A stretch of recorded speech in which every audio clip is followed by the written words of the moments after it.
Welcome back, everyone, to the European VC podcast. Today, I have with me three good friends, Hampus from Pale Blue Dot, Michael from Regeneration VC, and of course, also Toby from Planet A. We are going to talk all about Trump and climate in this era of Trump.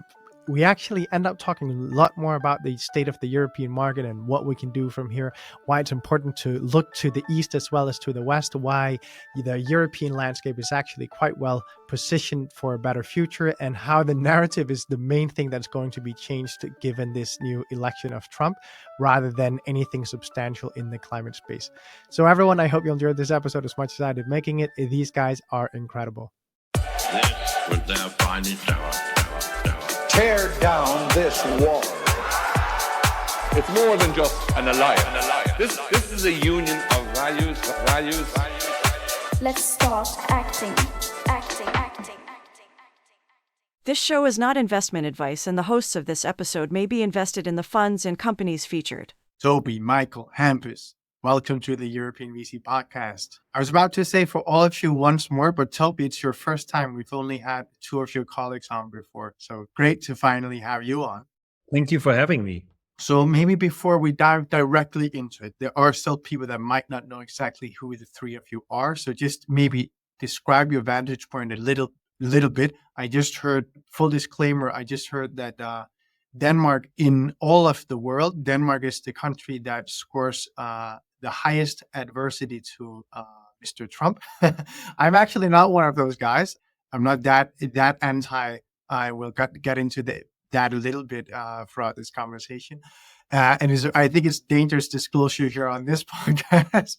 But Hampus, let's go to probably what I would think is the second most adverse country to Mr. Trump, Sweden. So as a basic, I think that Pale Blue Dot, super early stage firm, we usually are the first investors in. We are happy to invest in two people in a shed that are walking towards a direction we like. So that's us. Invest in what we view long-term as climate, so kind of planetarily aligned. And I mean, part of this conversation is definitely that we are struggling with and have been discussing the term climate tech for quite a while. I mean, I said it on stage in September at the drop and saying we don't really view ourselves as a climate tech fund, and we're asking a lot of questions about it. And I think that if I would say one comment about Trump, I would say my headache with Trump is not necessarily the politics. My headache is that I think that now we live in a new sphere world, which is essentially the narratives own more than reality. And and now, very, very particular parties in a lot of different countries are allowed to essentially prototype and split test ideas live and just run with it and see where they get votes. And you don't have to have any ideology or anything anymore. And I think that worries me more than actually the actual agenda that a party sets. Interesting and beautiful, and tons of things we could dive into there, but this is not a podcast about that necessarily. So I'll refrain from commenting. Michael, maybe you'll go now and say a bit where you come from. Yeah, so I get to be the American on a Trump discussion podcast. So I'll bring some insights to bear there from the U.S. side. Actually reside in the Netherlands now, so we're a European North American fund, Regeneration VC. We focus early stage, so call it seed Series A of initial entry points into enabling technologies, hardware and software of consumer value chains. So we're looking at apparel, packaging, food, electronics, beauty. How do we make those industries more in line with environmental commitments and planetary boundary thinking? I'm looking forward to the discussion today, and big fans of all of these fine gentlemen.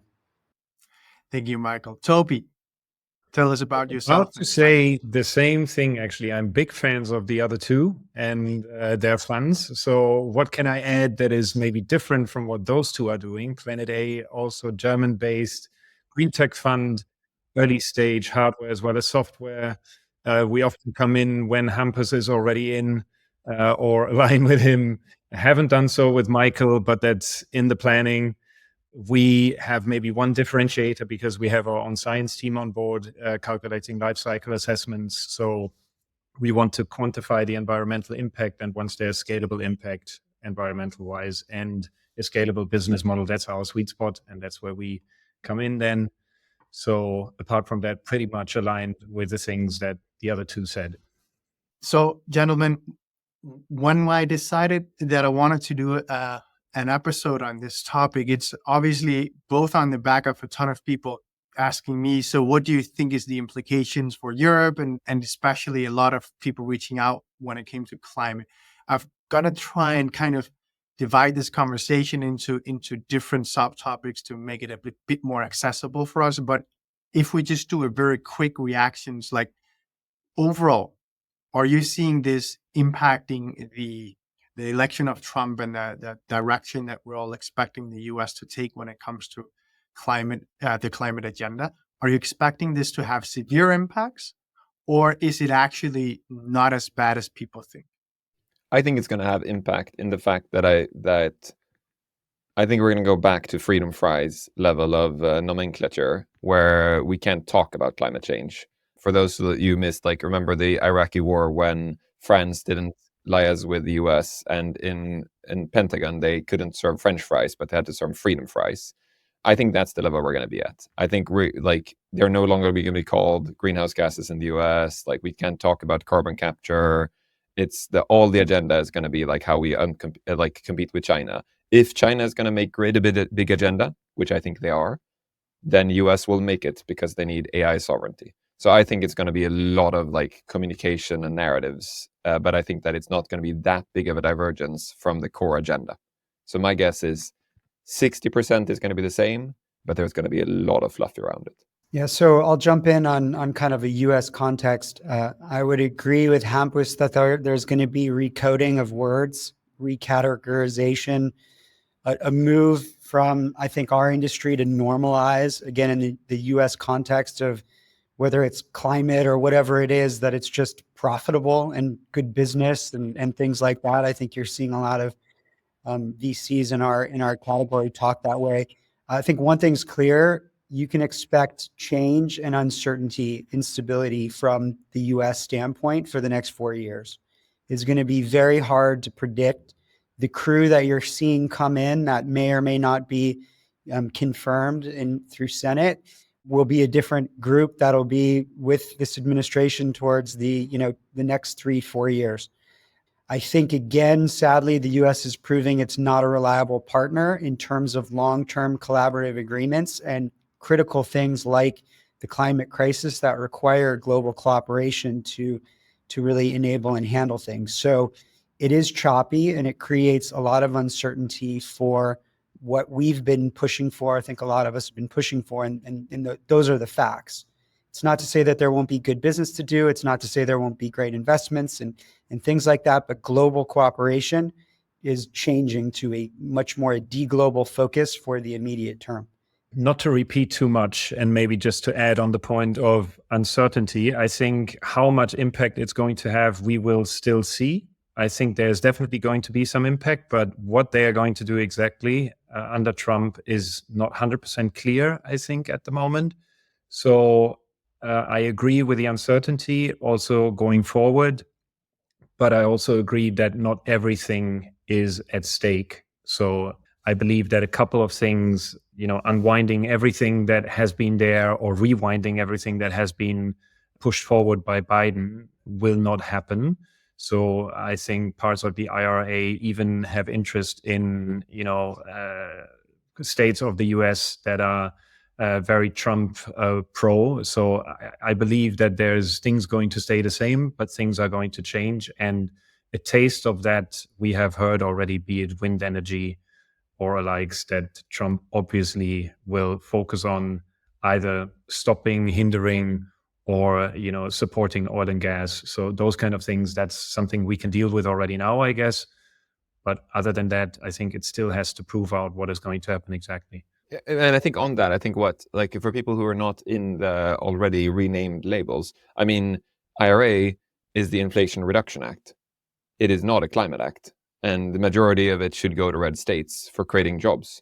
I mean, CBAM in the US will join the Freedom Fries and things and be called the Foreign Polluter Free Act or something. I think we're going to see a lot of these things that are, I think maybe we talk less about greenhouse gas emissions, and we're going to talk about more in like New York's air quality index.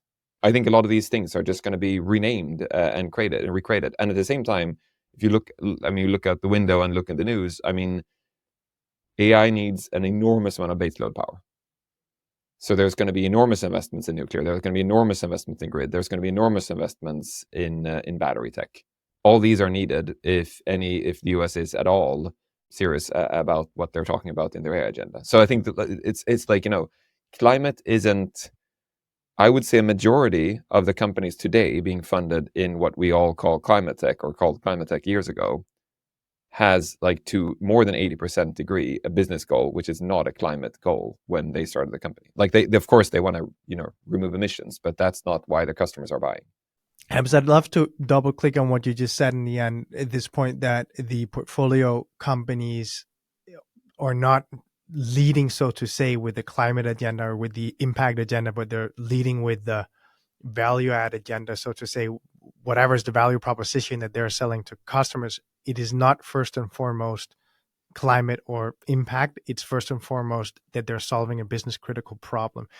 Could the three of you maybe talk a bit about the reactions from your portfolio when they're looking into this, and the role that US VCs have had in this situation in terms of guiding them or trying to provide some type of understanding? And maybe, Michael, we start with you there, because I imagine that many would turn to you as a US investor. A great point just made by Hampus, which is you always want to make sure you're investing in a real business and that you're solving a real problem.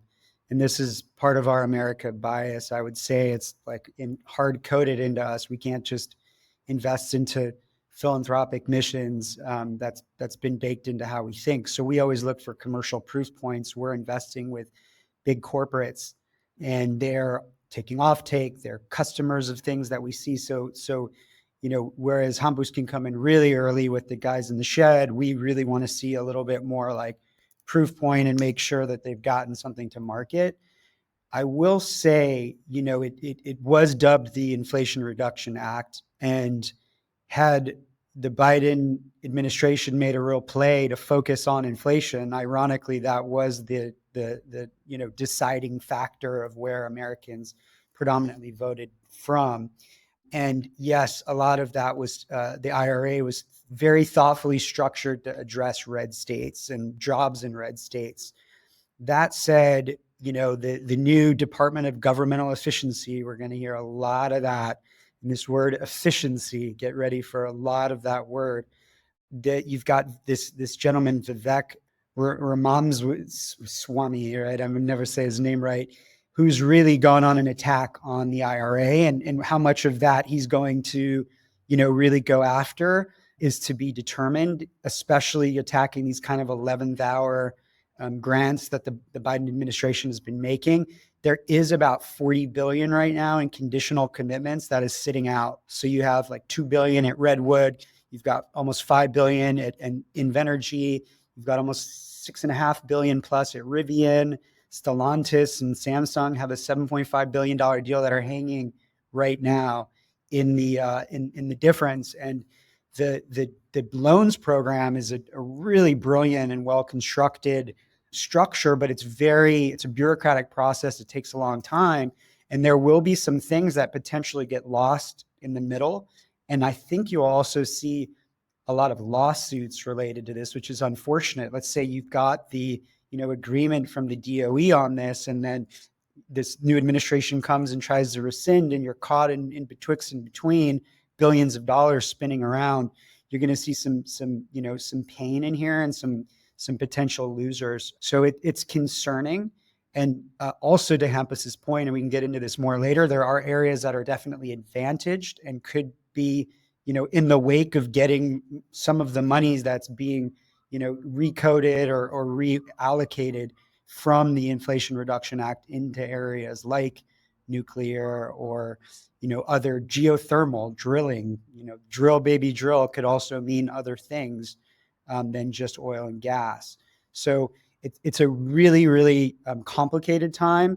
We don't know yet what to expect. We can have some good instincts, but again, expect uncertainty and a lot of challenge from what we had been planning for. I think those are facts. But in that end, I think that a very big thing about where we're going into is exactly that. It is the fact that we go into a period where we do not know. We don't know what's going to happen. We don't know what regulation is going to be around. We don't know who to trust. We don't know exactly where we get financing from. And I think that means businesses have to be way more short term in the way they operate. And VCs, if somebody says 2 or 3 years ago, I think people could say, we all know that long haul trucking has to be turned to electric, blah, blah, blah. It needs to be. The arc of justice is going to bend towards that. I think now there is no arc.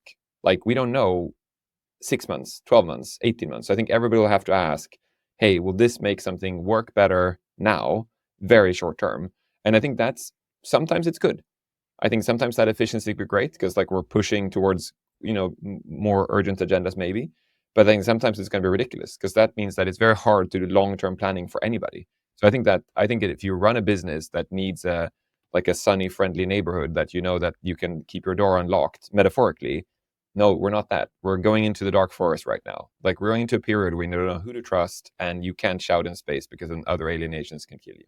The three of you, when you have looked at the European climate space, startup space, in the light of this new turn of events, so to say, what's your reaction? Are you seeing that, because you've alluded to it a bit, Hampus, you've said that we really need to realign to a new time, a new period where you cannot just build for the for the long-term future, and you cannot use the same words anymore. It's not enough to just be solving climate impact problems, but you need to solve real business problems.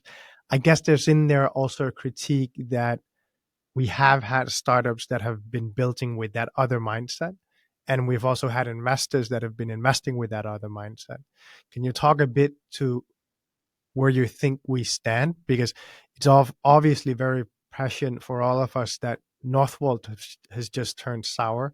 We have the airplane situation as well, where you have government funding that's trailing or backing out. Where are we in the European climate space when you look at the companies that have been funded already, the investors that have been backed to go out and back other companies?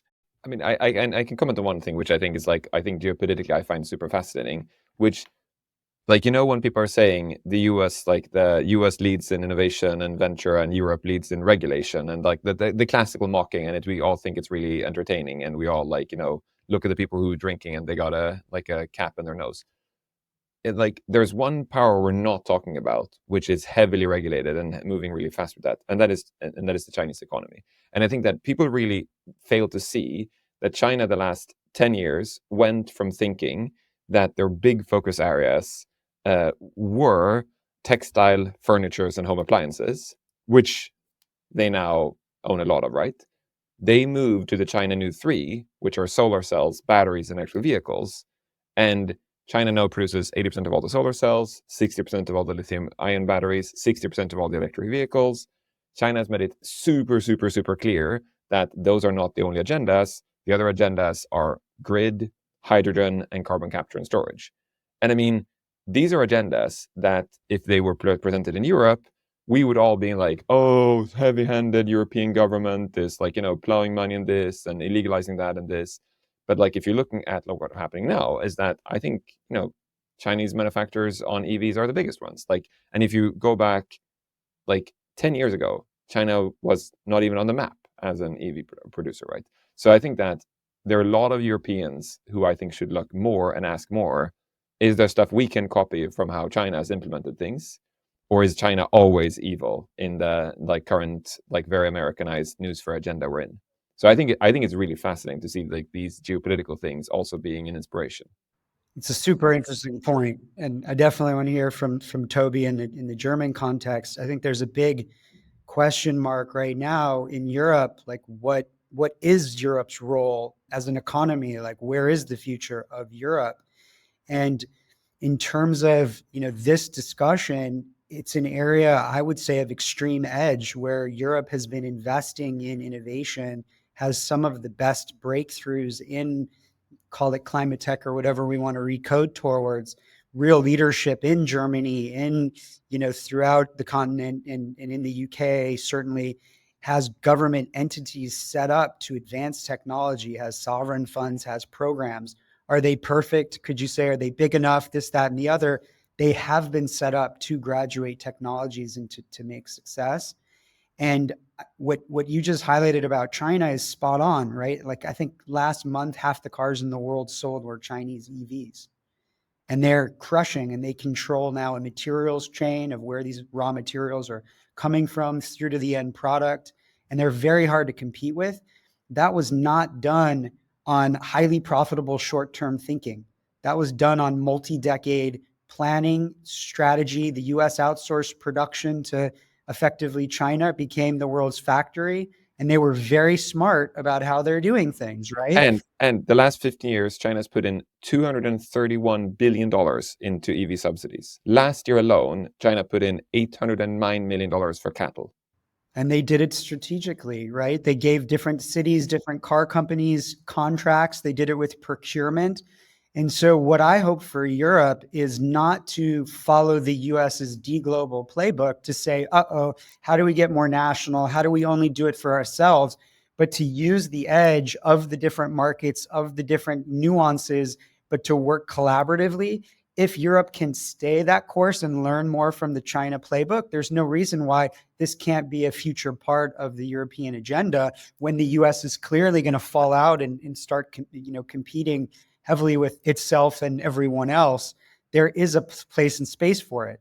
Unfortunately, I'm gonna pass it over to you, Toby, now, and in like a German context right now that we're seeing, certainly with what's happening in France, the move is to be more nationalistic. Like, what do you see? I'm curious, and what do you see unfolding for some of these topics? Yeah, in the end, I don't know. It's circumstances that are not absolutely favorable, that's for sure. And when we talk about insecurity coming from the US, I think that's also something that we are witnessing in Europe. Then again, I think if you can always complain about situations and how they are. I think if we try to see the positive side, this can also be a wake-up call. And this is what I felt was going through our VC branch, that people were saying, okay, let's rather look at what do we have to do now, what can we do with it. So looking ahead, I think this also has a lot of opportunities, and we should try to strengthen them. And this is, of course, geopolitically a risky situation, and there's a lot of defense talk going on, and what do we have to do there.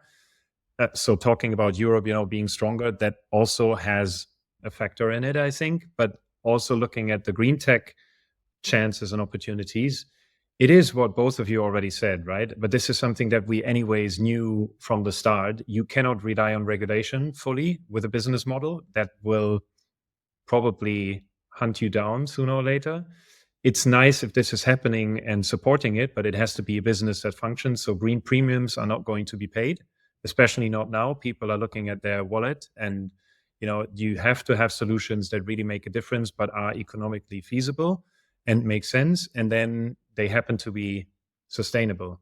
So hate to say it, but this is something you have to deal with. And this is, if you look at it, it's also okay. I think for a certain type of period, there might be a green premium for transition time, not too long.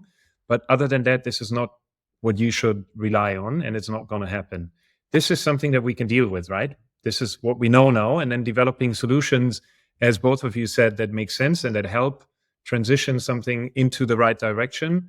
And there we have a lot of points in Europe, I think, and this is not only Germany, this is not only France, but this is actually Hampus. The Nordics are far ahead in many aspects. So I think this is rather something that encourages me that this is going to happen. And of course, the first reaction maybe to the first question we discussed today was with us, okay, looking at our portfolio, who's going to be affected? What is going to be the impact of what's happening? Is there going to be an impact? And, after some discussion with the portcos, they were actually calming us down, like, no, not for now. I mean, not being blue-eyed and naive, but no, there's nothing that we see immediately stopping us from doing business. Of course, there might be something coming up due to that insecurity, and then maybe some actions being taken by the US government. But apart from that, also there, you will have opportunities if you have a good business and something to offer that makes sense for the people to use. So And I cannot tell you, this is going to be the sector in which we are going to be top. But I can also think that now maybe for US investors, I mean, Michael, you and Regeneration VC, you are already with a global mandate, but and you are already active in Europe. But maybe there are some US investors that are also now looking more to Europe, thinking like, oh, that's good stuff they are building there, and not by maybe taking it all over the ocean and the Atlantic to the US, but also being active in Europe more than they were before. That's also something. So I try to focus on going on with the things that we were doing, maybe even strengthening them. I agree, you should be open towards China and maybe get ideas of what they were doing well. Same counts for the US, but not rely on either or to make your business work. I think we have to find ways of creating something that is not only usable in Europe, of course, but that can also compete on a global level with the other two. But it's also interesting to think about, like, I think the biggest weakness Europe has is actually that we're comprised of a lot of different member states. And whenever somebody says, let's go and build a new car factory, battery factory, whatever it is, and if it's going to be, pan-European conversation, then, France wants it in France, and, Germany wants it in Germany, Sweden wants it in, and I think that's what I think that US, of course, has partly with states, but it's smaller effects. And China has even less because they, the way they can act. And I think that, think about last week when wind was low in Germany, electricity prices in Denmark and Norway surged, and Norway got super pissed off at Germany, which for being negative to nuclear power. And I think the thing is we have to stop with the provincial mindset of which country is doing what. I think that if you look at I would much rather that Europe actually said we actually need a massive ultra high voltage power grid and actually combine our grids much better. If you look at US right now has 0 ultra high voltage grids due to NIMBYness, and we can't build these anywhere. Again, I'm going to give the last Chinese stat. In 1980s, China had 18 separate power grids. 2024, China has now 38 UHV grids that operate essentially 2 separate zones, north and south. And it's because they just said, let's act as one. And I think that's the thing I think we need to figure out, how Europe, or any region for that sake on the planet, can figure out a way to clear this fog of war. Because right now we're in a fog of war. We don't know anything's going to happen. I think to clear it out and say, we need to unite on a couple of things. We need to unite on base load. We need renewables, grid, and I think if we start doing those together, and I think that's why I think, I love the fact of making sure that our startups are international, have different kind of VCs from different kind of countries. I think that's one of the ways we can contribute, and making sure that when we invest in a company, we actually try to combine as many countries as possible a lot of times, because you actually are getting a lot of those benefits. So I think we have to work together to actually clear that fog of war so we can collaborate further ahead and not just have to think super short-mindedness on everything. 100% agreed, Hampus. This is what I meant with it's a wake-up call, because we're not doing it right now. And this is what's hindering the potential, to really unfold. So I have to enter the Draghi report, and I have to enter, a stimulus or some sort of constructive 500 billion plus plan for the EU. What does that look like genuinely? Is it like a dual use thing between defense and, environment or future industries? What's the potential of that, right? So you have the US peeling back on things like the IRA and advantaging unfairly potentially their companies and or attracting foreign corporates to move or redomicile. That's going away, right? So it's going to be harder per se, maybe in certain cases exception. You've got federalism happening with states like California, where I'm from, effectively raising capital and buckling down to try to be obstructionist and or just really focused on their unique country within state, if you're country within country, if you will. I see opportunities, sadly, in helping corporates navigate all of these different challenges, right? If you have to solve California and New York differently than you have to solve the middle of the US, do you need a separate supply chain? Do you need separate reporting? Do you need separate, teams and principles to operate? Similarly, do you have to do Europe differently now than you do, other jurisdictions. So, I mean, that's not like sexy businesses, but trying to help corporates navigate this really complex maze is another, new sort of paradigm shift or adjustment from some of the companies that we already fund to think about this. So there will be a lot of opportunity created. I will say I'm very concerned. I am very concerned about emissions, because all of this recoding, this reshuffling, like let's focus more short term, emissions are going up. Emissions will continue to go up. And that is an existential threat. And the climate crisis is one thing that you can bank on. It's a certainty. It will get worse. The science is sound, and we have to do stuff. We have to be working collaboratively. And so if you saw what happened during COVID, right? The world actually figured out a way to put short-term, laws, permitting things aside and just got it done. And just no matter what, worked together to figure out a way, because it was like an existential threat that we could all die immediately soon as a species. Well, climate is not that dissimilar. It's just a bit longer of a time scale. And so governments really do need to determine what is our role here, and can we create conditions for success for the solutions that we know work, that we can scale up. What is the role? And within the EU, maybe it's not the EU doing, everything. Maybe like the Netherlands is doing greenhouses and like really owning that and like dominating there. And Denmark is doing, bioengineering and really leaning in on what Novo's good at. And like each country, Germany is incredible in like manufacturing, repair. Like what are the things that the EU can kind of like split up and do and attack individually, but as a team?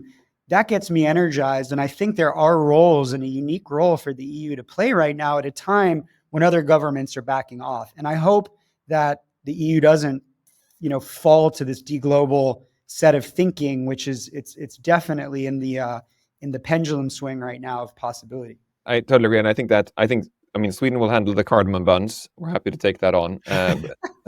Great cardamom buns. Although exactly. Denmark has some pretty good ones too. But I think that's going to be, now we're already in EU politics. We have to figure out who is responsible. We're fighting there. Exactly. No, but I also say, like, I think that I totally agree to the point. I think that whatever happens, like the last 6 months, we've had extraordinary weather events closer and closer to home. I think what happened in Valencia, I think is going to be an enormous reminder to like everybody in Southern Europe. I mean, it's like also like in Greece. I think that, and I think that is one thing when it was extreme weather, because extreme heat, because extreme heat is somehow something that I think we can all like imagine is like, it wasn't that bad last year. But when you get the floods you had in the Czech Republic, in Germany, in Spain, and in Greece, just the last 6 months, those floods are very, very hard to ignore. And I think that when that comes that close, I think then it is, I think there is another agenda somehow happening of how we actually fix those problems. And I really hope that that's get enough voice next year, because it's easy to ignore, again, some sun, but like billions of liters of water are trickier. You have mentioned this resetting of the narrative, and you're all fundraising more or less all the time. You have portfolio companies fundraising all the time. When you say that we are a bit changing the vocabulary we're using when talking about these things, does that also mean that you in your fundraising decks are changing narrative to global resilience or European resilience and powering AI and that type of thing? Or do you stick with the narrative you've always had, and maybe you can, if not, maybe comment on why you don't? Yeah, I would say very simply, it's like we're not fundraising. We're constantly updating our narrative, mostly because I think Heidi and you and I usually get into huge battles of how much we should work with intellectual honesty and not.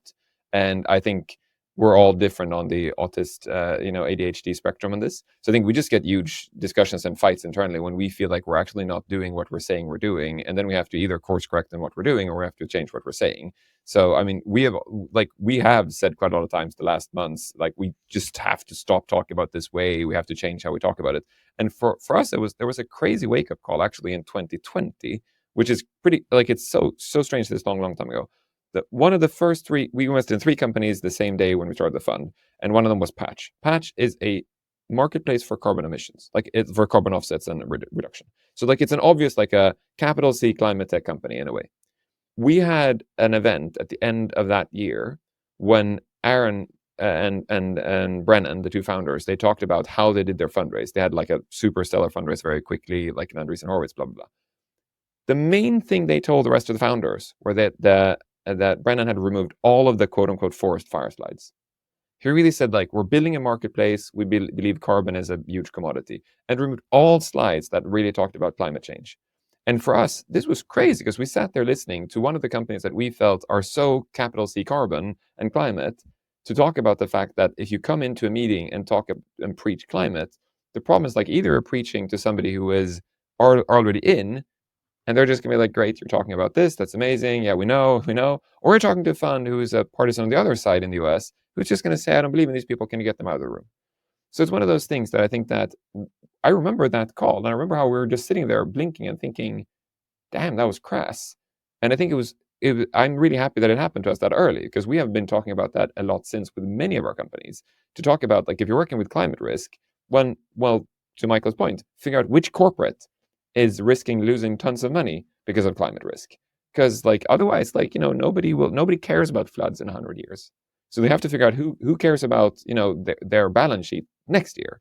And I think for us, we are changing our narrative. We are discussing it quite a lot, but we're not changing it because of fundraising. We're just changing it because, like, we have a headache of not saying what we're doing.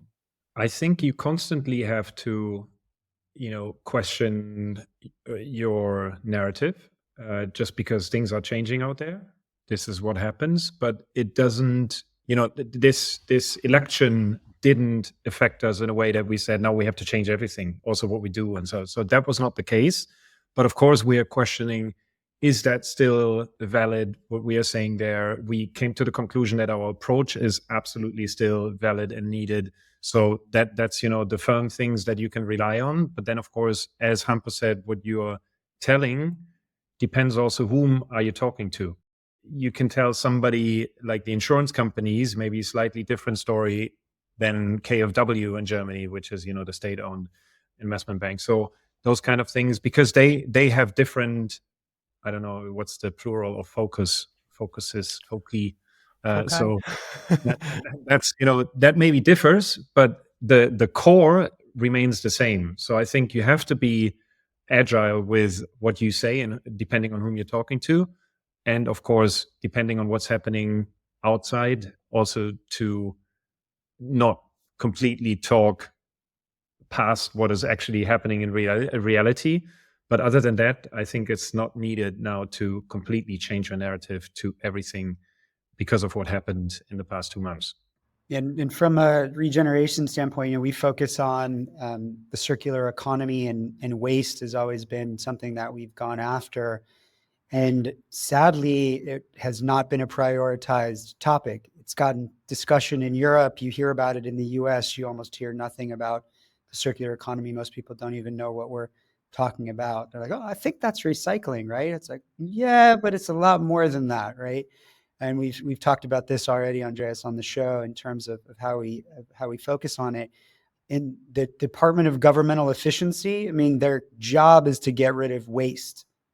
And today, environmental waste from the products that we serve is we cut it as a majority of global emissions. So it's a huge opportunity to get more efficiency and better use out of the materials that we have. And if you start to think about, like, just play it forward, let's say you had to do a sovereign supply chain in the US or in the EU or in all these countries now. That means you have to figure out where to source the materials. You may or may not have those, so you better get creative about how you're going to make those things. If you're going to produce it and you don't have the ability to produce things, are you going to build a factory like you did in the 70s or 80s? Or are you going to use advanced manufacturing and robotics and all these new ways of thinking? It's not going to cost you 20% more. And we hadn't talked about tariffs, and I think we probably should, and the ridiculousness of some of the trade war, talk that's being thrown around. But like, it's going to probably cost you 5 times more or 10 times more to make something in the short term. How are you going to finance that? And if you're going to make it, are you going to just throw it out after you use it once or not at all? Probably not. You're probably going to make it more circular.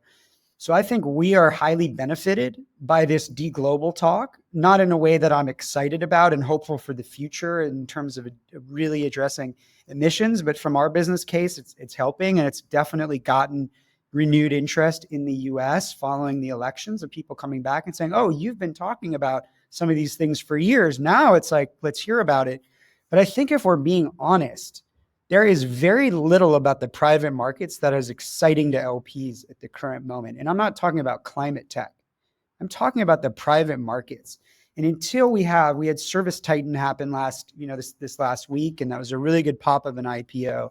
Until we start to have high quality acquisitions, not distressed, not weird secondary nonsense, and all kinds of funny accounting games being played, but like real graduation of technologies and real return of capital to LPs, there's a fatigue. And until they see the harvesting, until they can redeploy, it's a challenge to the industry. And so sadly, all emerging managers are fighting, and a few of the big funds are getting, outsized amounts of the capital, and it's going to have impacts, right? It does have impacts. And so those are the realities. And until then, it's about like proving as much as you can you get to that next high quality round, and who comes into that round? DPI, like not a lot of funds have that, right? And those are the facts. And so it's like, what do you orient on? You can change the narrative and the story, but if the LP is saying, I have to see DPI, I have to see this, that, and the other, and you don't have it, like, where does that all fit and sit?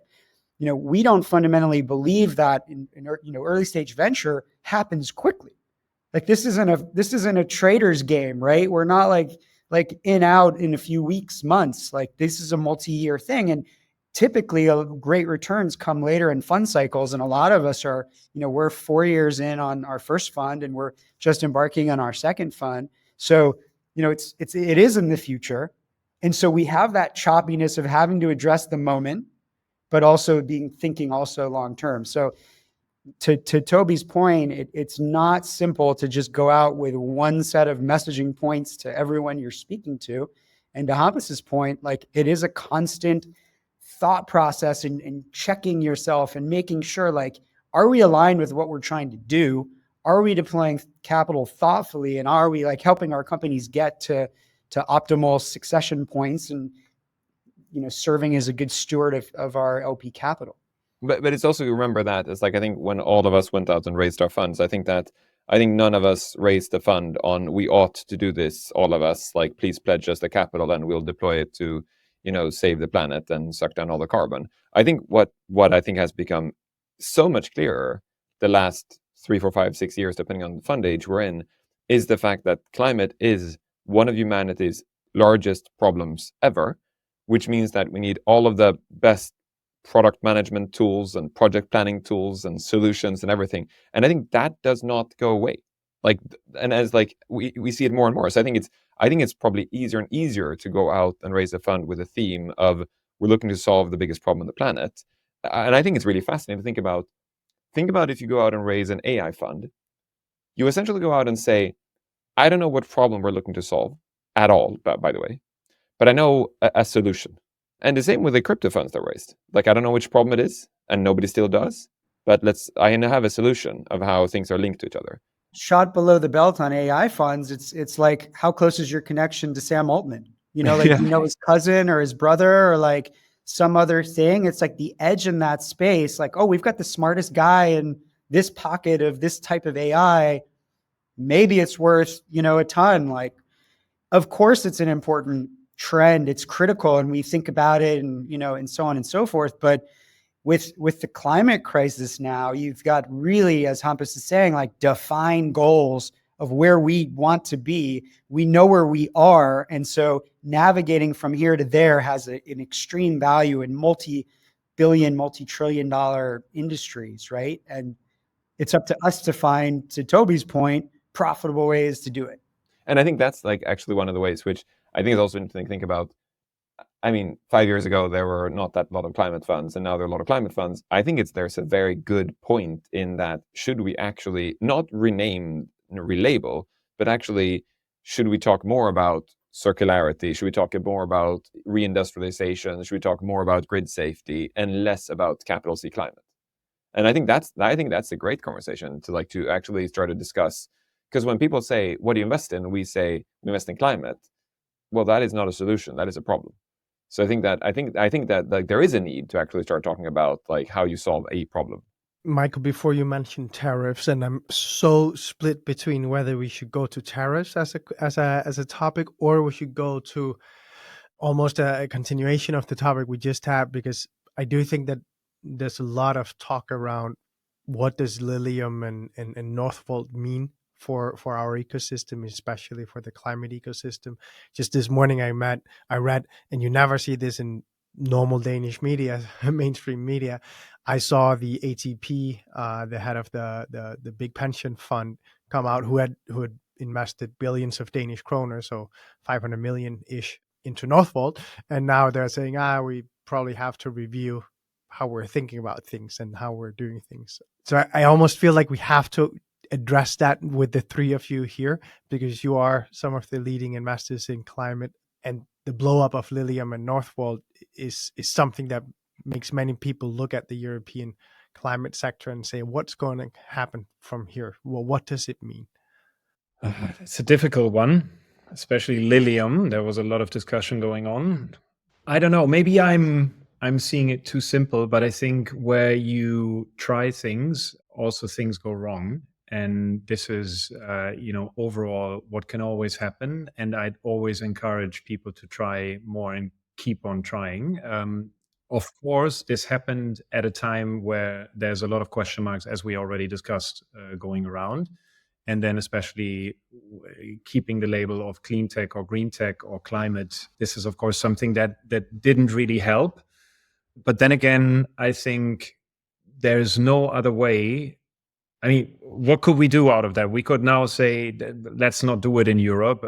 Green tech is not going to work, and we are not the ones that can build it. Is that an alternative? I don't think so.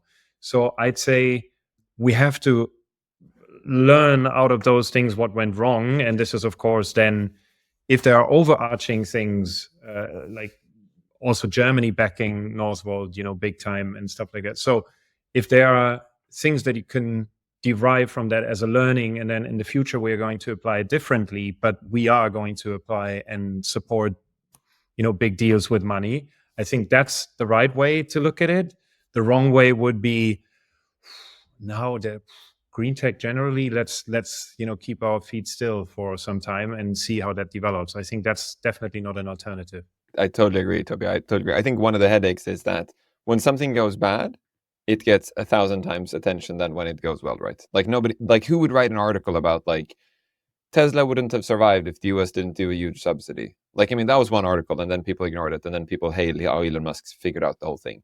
And it's the same thing every single time. But like if something fails, I mean, Elizabeth Holmes, like she's been talked about so many times. I had this conversation with the founder the other day, and I literally had to, like, I suddenly realized that I would rather invest in a new Elizabeth Holmes that might not work at all than invest in something which is like too safe, too kind of like, like we know everything about it, because then it's probably not even a venture. So I think there is a point in failing. There's a point in that a lot of people backed Elizabeth Holmes, and there's a point in people backed a lot of money in Lilium. Like one of the points of ventures is we dream. Like we say, we need to do this, and we do it. I think some of the biggest successes in the planet of venture have been completely ridiculously dumb ideas. And the reason we know about them, how good they are, is because they were so dumb in the beginning. Like when somebody said, like all of us have seen Uber's first pitch. I mean, if you look at like what Cisco did back in the day, these ideas, they're so ludicrously dumb when they started.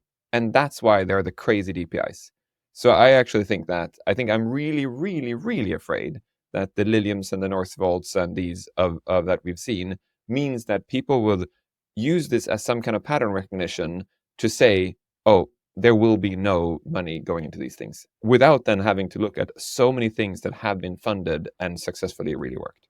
So when I first learned about the troubles at Northvolt, it was over the summer that I really heard there was bad things going down, and I was like trying to dig into it, because to me, Northvolt and H2 and then Syri all coming from Vargas, this was like the bedrock of European climate tech.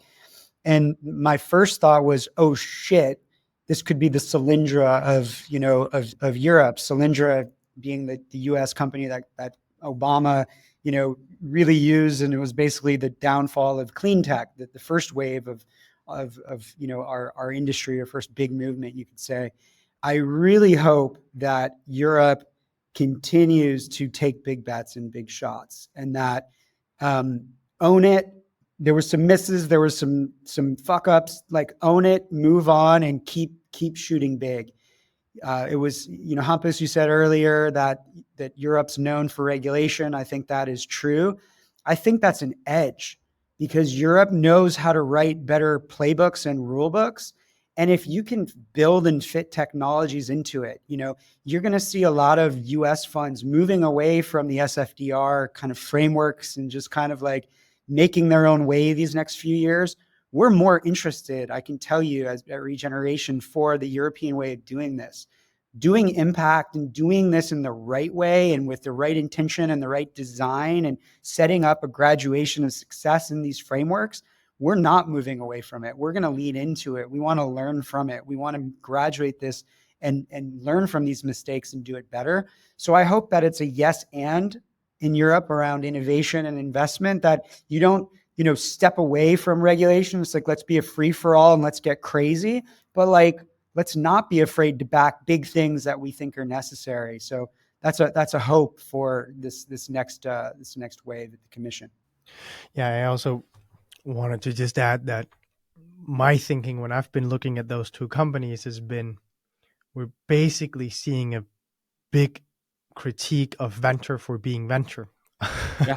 And it's what I've been afraid all the time that that would happen, because venture in down markets isn't all that fun. And then we see these things, and when things are built around hype, and I run around call myself an LP hype man, but when things are built around hype, it is super dangerous when things then turn sour. And that is a space where I think that actually I wanted to commend the climate tech group, investor group for, which is, you're very vocal, all of you. I was just sitting here reflecting on the fact that when we joined, this podcast and started, we had a 5-second talk and then we click record, because you're also used to being on podcasts. And that is a similar experience with all the climate investors that I have on. You're very used to talking publicly about your investments, about what's happening in the market, about how we can further the cost. And I think that that's important, not only for climate, but venture in general. And I know that people are saying VCs are talking all the time and they're all the time on Twitter, but I actually think that that's a critique that is more well pointed to the US ecosystem than the European. I wish that many of our leaders would be more vocal and would be going into more long-form content discussions and be putting out real thought leadership that our policy makers can tune into and read, because I think it's incredibly important. So guys, thank you so much for joining the podcast. Once again, I'm so happy to have you here. Thanks for doing it, Andreas. Thank you for having us. This was their finest hour. Tear down this wall. It's more than just an alliance. This is a union of values. Let's start acting.